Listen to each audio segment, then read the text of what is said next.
প্রিয় পঞ্চম শ্রেণীর শিক্ষার্থী, তোমরা দেখছো তোমাদের বাংলা বইয়ের এই দেশ এই মানুষ বাংলা বইয়ের এই এই প্রথম প্রবন্ধটার সবগুলো প্রশ্ন এখানে লিখে দেওয়া আছে। অনুশীলনী প্রশ্নগুলো সামনে বৃত্তি পরীক্ষাকে সামনে রেখে তোমাদের সবকটা বিষয়ের প্রস্তুতিটাকে খুব স্ট্রং করার জন্য, এক ধাপ এগিয়ে রাখার জন্য তোমরা এই প্রশ্নগুলো সবগুলো দেখবে। তোমরা এগুলো দেখলে তোমাদের মনে থাকবে অবশ্যই। অনুশীলনীর সবগুলো প্রশ্ন এখানে উত্তরসহ দেওয়া আছে। তো চলো আমরা প্রশ্নগুলো দেখি। তার আগে তোমাদেরকে বলি, তোমরা যারা অনলাইনে পড়তে আগ্রহী তারা এই নাম্বারে আমাকে নক করবে অথবা হোয়াটসঅ্যাপে নক করবে। ওকে, 1 নম্বরটা দেওয়া আছে, শব্দগুলো পাঠ থেকে খুঁজে বের করি, অর্থ বলি। সৌভাগ্য ভালো ভাগ্য, প্রকৃতি মানে নিসর্গ, বৈচিত্র্য বিভিন্নতা, বেলাভূমি সমুদ্রের তীরে বালুময় স্থান, প্রান্তর মাঠ মানে জনবসতি নেই এমন বিস্তীর্ণ ভূমি, স্বজন নিজের লোক, আত্মীয় বন্ধুবান্ধব ইত্যাদি আর কি, সার্থক সফল, সাংগ্রাই রাখাইনদের নববর্ষ উৎসব, বিজু চাকমাদের নববর্ষ উৎসব। শব্দ তুলে দেখে নেবে। 2 নম্বর, নিচের প্রশ্নগুলোর উত্তর বলি ও লিখি। 1 নম্বর প্রশ্ন হচ্ছে, বাংলাদেশে বাঙালি ছাড়া আর কারা বাস করে? এটা পুরোটাই তোমরা দেখে নিবে একটু। বাংলাদেশ একটা বৈচিত্র্যময় দেশ। এদেশের বেশিরভাগ মানুষ বাঙালি, তবে বাঙালি ছাড়া আরও নানা জাতিসত্তার মানুষ যেমন চাকমা, মারমা, মোরং, তঞ্চঙ্গা প্রভৃতি জনগোষ্ঠী বাংলাদেশের পার্বত্য জেলাগুলোতে বসবাস করে। তাছাড়া রাজশাহী, জামালপুরে সাঁওতাল ও রাজবংশীরা বসবাস করে। এসব ক্ষুদ্র জাতিগোষ্ঠীর নিজস্ব ভাষা ও সংস্কৃতি রয়েছে। ঠিক আছে। খ নম্বর, বাংলাদেশের বিভিন্ন ধর্মের উৎসবগুলোর নাম কি? বাংলাদেশে বিভিন্ন ধর্মের মানুষ বসবাস করে, তাদের মধ্যে হিন্দু, মুসলমান, বৌদ্ধ, খ্রিস্টান অন্যতম। এসব ধর্মানুসারীর প্রত্যেকের আলাদা আলাদা উৎসব রয়েছে। মুসলমানদের প্রধান দুটি ধর্মীয় উৎসব ঈদ উল ফিতর ও ঈদ উল আজহা। হিন্দুদের দুর্গাপূজা, কালী পূজা সহ আছে নানা উৎসব ও পার্বণ।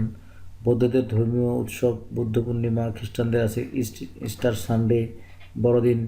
এসব ধর্মীয় উৎসব নিজ নিজ সম্প্রদায়ের মানুষেরা স্বাধীনভাবে এদেশে পালন করে।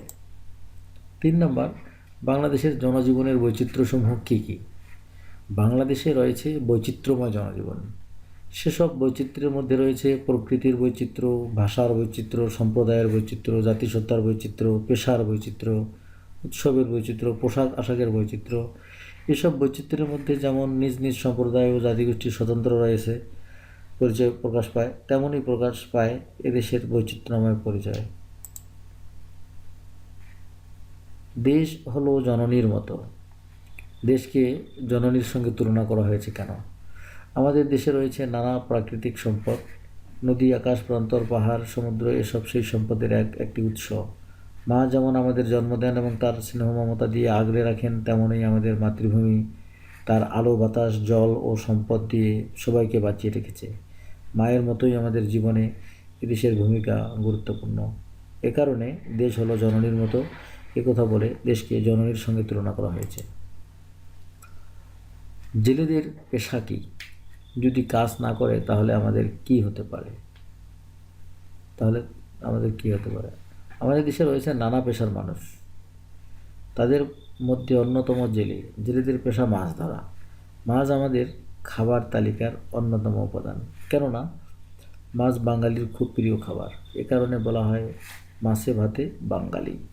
তাছাড়া মাছ থেকে আমরা পর্যাপ্ত আমিষ পেয়ে থাকি। জেলেরা যদি কাজ না করে অর্থাৎ মাছ না ধরে তাহলে আমরা প্রয়োজনীয় আমিষের অভাবে নানা রোগ ব্যাধিতে আক্রান্ত হব। এ কারণে আমাদের দৈনন্দিন খাবার চাহিদা মেটাতে জেলেদের ভূমিকা খুবই গুরুত্বপূর্ণ। ধর্ম যার যার, উৎসব যেন সবার, একথা দ্বারা কী বোঝানো হয়েছে? আমাদের সুন্দরী বাংলাদেশে প্রকৃতির মতো মানুষের মাঝেও রয়েছে নানান বৈচিত্র্য। এদেশে নানা ধর্মের মানুষ বসবাস করে, তাদের মধ্যে হিন্দু, মুসলমান, বৌদ্ধ, খ্রিস্টান অন্যতম। প্রত্যেক ধর্মের মানুষের রয়েছে নিজ নিজ ধর্মীয় উৎসব। এমন কিছু উৎসব রয়েছে যেগুলো হিন্দু, মুসলমান, বৌদ্ধ, খ্রিস্টান সহ সব ধর্মের মানুষ একসঙ্গে উদযাপন করে। বাংলা নববর্ষে পয়লা বৈশাখ উদযাপন তেমনই একটি উৎসব। তাছাড়া রাখাইনদের সাংগ্রাই ও চাকমাদের বিজু উৎসবও নববর্ষ উপলক্ষে উদযাপন করা হয়। সবাই নিজ নিজ ধর্ম প্রথা নিজস্ব নিয়মেই পালন করে, কিন্তু সার্বজনীন উৎসবগুলো সবাই মিলেমিশে উদযাপন করে। এ কারণেই বলা হয় ধর্ম যার যার উৎসব যেন সবার। দেশকে কেন ভালোবাসতে হবে? দেশ মানে এর মানুষ, নদী, আকাশ, প্রান্তর, পাহাড়, সমুদ্র এসব। দেশ হলো জননীর মতো। মা যেমন আমাদের স্নেহ, মমতা, ভালোবাসা দিয়ে আগলে রাখেন, দেশও তেমনই তার সম্পদ দিয়ে আমাদের বাঁচিয়ে রাখেন। তাই দেশকে ভালোবাসতে হবে। ঘরের ভিতরে শব্দগুলো খালি জায়গায় বসিয়ে বাক্য তৈরি করি।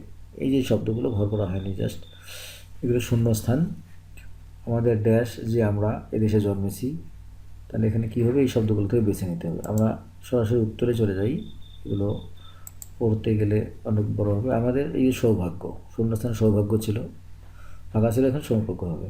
ক নম্বর, আমাদের দেশে রয়েছে সুন্দর, এখানে কী হবে? প্রকৃতি হবে। কোথায় পাহাড়, কোথায় নদী, কোথায় বা এর সমুদ্রের বেলাভূমি। ঠিক আছে? একই দেশ অথচ কত বৈচিত্র্য।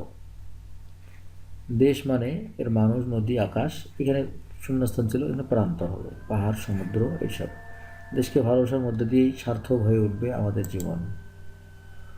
নিচে অনুচ্ছেদ অবলম্বনে 3টি প্রশ্নের প্রশ্ন তৈরি করি। এটা পড়ে এখান থেকে 3টা প্রশ্ন, এই প্রশ্ন 3টা দেখো। দেশ আমাদের কাছে কিসের মতো? এখানে প্রশ্নবোধক চিহ্ন হবে, ভুলে দাঁড়িয়ে হয়ে গেছে। দেশ আমাদের কাছে কিসের মতো?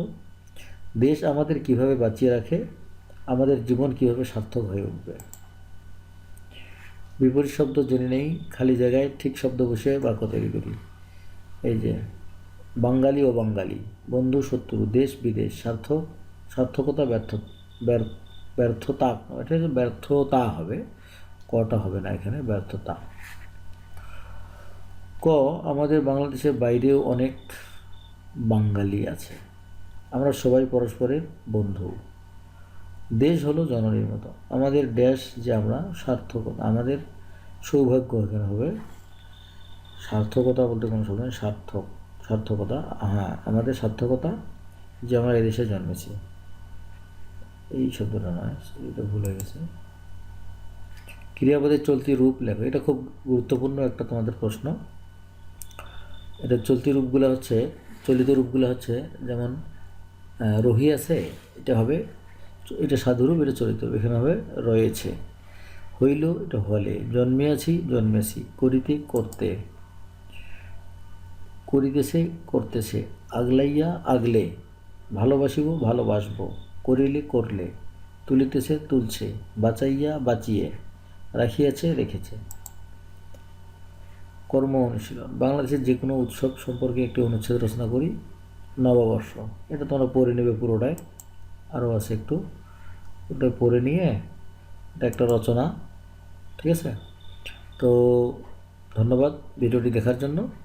আমি আবারও বলছি, অনলাইনে যারা পড়তে আগ্রহী তারা নাম্বারে নক করবে আমাকে। ওকে, দেখার জন্য ধন্যবাদ।